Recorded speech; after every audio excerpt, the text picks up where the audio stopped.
ഇവിടെ ശ്രദ്ധിക്കേണ്ട ഒരു കാര്യം, പ്രധാനമന്ത്രി കേരളം സന്ദർശിച്ച സമയത്ത് PDNA സാമ്പത്തിക സഹായം ലഭിക്കുവാനുള്ള ഔദ്യോഗിക രേഖയായി കണക്കാക്കിയിട്ടില്ല.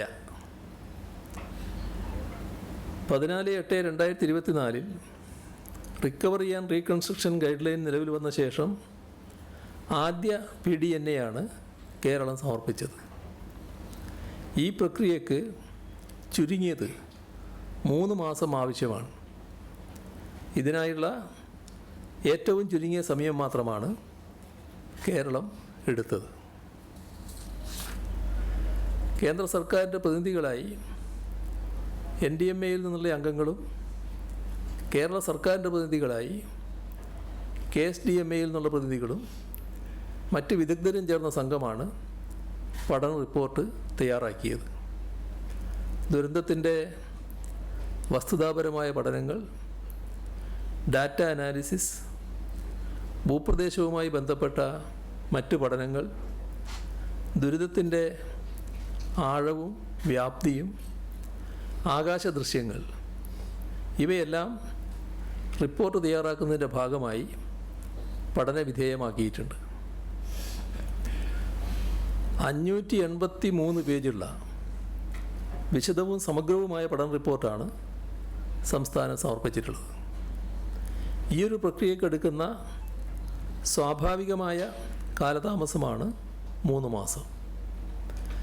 2023 ഒക്ടോബറിൽ സിക്കിമിലും 2023 ജനുവരിയിൽ ഉത്തരാഖണ്ഡിലെ ജോഷിമഠിലും 2023 ജൂലൈയിൽ ഹിമാചൽ പ്രദേശിലും ദുരന്തങ്ങളുണ്ടായപ്പോൾ ആ സംസ്ഥാനങ്ങൾ PDNA തയ്യാറാക്കിയത് ദുരന്തം നടന്ന് 3 മാസങ്ങൾക്ക് ശേഷമാണ്.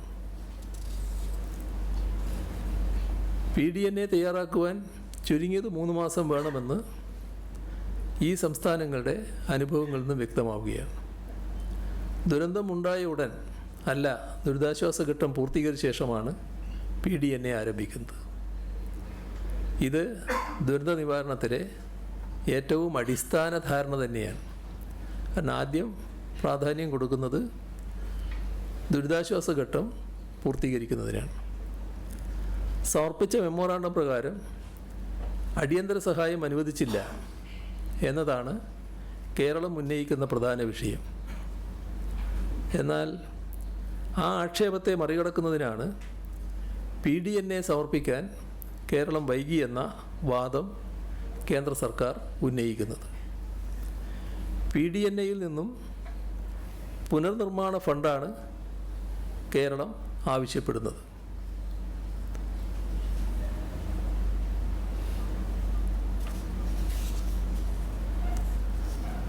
ത്രിപുര, തെലുങ്കാന, ഉത്തരാഖണ്ഡ് എന്നീ സംസ്ഥാനങ്ങളിൽ വയനാടിൻ്റെ അത്രയും തീവ്രത ഇല്ലാത്ത ദുരന്തങ്ങളുണ്ടായിട്ടും വളരെ വേഗത്തിലാണ് കേന്ദ്ര സഹായം ലഭ്യമാക്കിയത്. ഈയിടെ മഴക്കെടുതിയുണ്ടായ ത്രിപുരക്ക് 40 കോടി രൂപ, പ്രളയമുണ്ടായ ആന്ധ്രാപ്രദേശിനും തെലുങ്കാനയ്ക്കും 3448 കോടി രൂപ, ദുരന്തം സംഭവിക്കുന്നതിന് മുൻപ് തന്നെ മുൻകരുതലായി ബീഹാറിന് 11,500 കോടി രൂപ. ഇതെല്ലാം കേന്ദ്ര ഗവൺമെൻറ് സഹായമായി പ്രഖ്യാപിച്ചതാണ്. അതേ കേന്ദ്ര സർക്കാരാണ് കേരളത്തോട് ഈ അവഗണന കാണിക്കുന്നത്. കേന്ദ്ര സർക്കാർ പ്രളയ ദുരന്തം നേരിടാനുള്ള സഹായ പദ്ധതികൾ പ്രഖ്യാപിച്ചപ്പോൾ ബീഹാർ, ആസാം, ഹിമാചൽ പ്രദേശ്, സിക്കിം തുടങ്ങിയ സംസ്ഥാനങ്ങളെ മാത്രമാണ് പരിഗണിച്ചത്. ഇതും ഇതിനോടൊപ്പം കൂട്ടിച്ചേർത്ത് വായിക്കേണ്ടതാണ്. കേന്ദ്രത്തിന് സമർപ്പിച്ച നിവേദനത്തിൽ പ്രധാനമായും 3 കാര്യങ്ങളാണ് സംസ്ഥാന സർക്കാർ ആവശ്യപ്പെട്ടിട്ടുള്ളത്. ഒന്നാമത്തെ ആവശ്യം, മേപ്പാടി ചൂരൽമല ഉരുൾപൊട്ടലിനെ ദേശീയ ദുരന്ത പ്രതികരണ നിധിയുടെ മാനദണ്ഡമനുസരിച്ച് ഡിസാസ്റ്റർ ഓഫ് സിവിയർ നേച്ചർ, അതായത് തീവ്ര സ്വഭാവമുള്ള ദുരന്തം ആയി പ്രഖ്യാപിക്കണമെന്നതായിരുന്നു. ഇത്തരത്തിൽ പ്രഖ്യാപിച്ചാൽ പുനരധിവാസത്തിനായി വിവിധ അന്തർദേശീയ ബഹുരാഷ്ട്ര സ്ഥാപനങ്ങളിൽ നിന്ന് സംസ്ഥാന സർക്കാരിന് കൂടുതൽ തുക കണ്ടെത്താൻ ശ്രമിക്കാം. കൂടാതെ ദേശീയ ദുരന്ത പ്രതികരണ നിധിയിൽ നിന്നും കേരളത്തിന് സഹായം നൽകാൻ കേന്ദ്ര സർക്കാർ ബാധ്യസ്ഥമാവുകയും ചെയ്യും. രണ്ടാമത്തെ ആവശ്യം, ദുരന്ത നിവാരണ നിയമത്തിൻ്റെ 13-ാം വകുപ്പ് പ്രകാരം ദേശീയ ദുരന്ത നിവാരണ അതോറിറ്റിയിൽ നിക്ഷിപ്തമായ അധികാരം ഉപയോഗിച്ച് ദുരന്തബാധിതരുടെ എല്ലാ കടങ്ങളും എഴുതി തള്ളണമെന്നുള്ളതാണ്. അതിനും ഈ പ്രഖ്യാപനം വഴിയൊരുക്കുമായിരുന്നു. മൂന്നാമത്തെ ആവശ്യം, മുണ്ടക്കൈ, ചൂരൽമല ഉരുൾപൊട്ടൽ ബാധിത മേഖലക്കായി ദേശീയ ദുരന്ത പ്രതികരണ നിധിയിൽ നിന്നും അടിയന്തര സഹായം അനുവദിക്കണം എന്നതാണ്. ഈ മൂന്നാവശ്യങ്ങളിൽ ഒന്നിനു പോലും ഇതുവരെ അനുകൂലമായൊരു മറുപടി തന്നിട്ടില്ല. മേപ്പാടിയിലെ ദുരന്തത്തെ തീവ്ര സ്വഭാവമുള്ള ദുരന്തമായി പ്രഖ്യാപിച്ചിട്ടില്ല. ദേശീയ ദുരന്ത പ്രതികരണ നിധിയിൽ നിന്ന് അടിയന്തര സഹായം അനുവദിച്ചിട്ടില്ല. ദുരന്തബാധിതരുടെ ലോണുകൾ എഴുതി തള്ളിയിട്ടുമില്ല.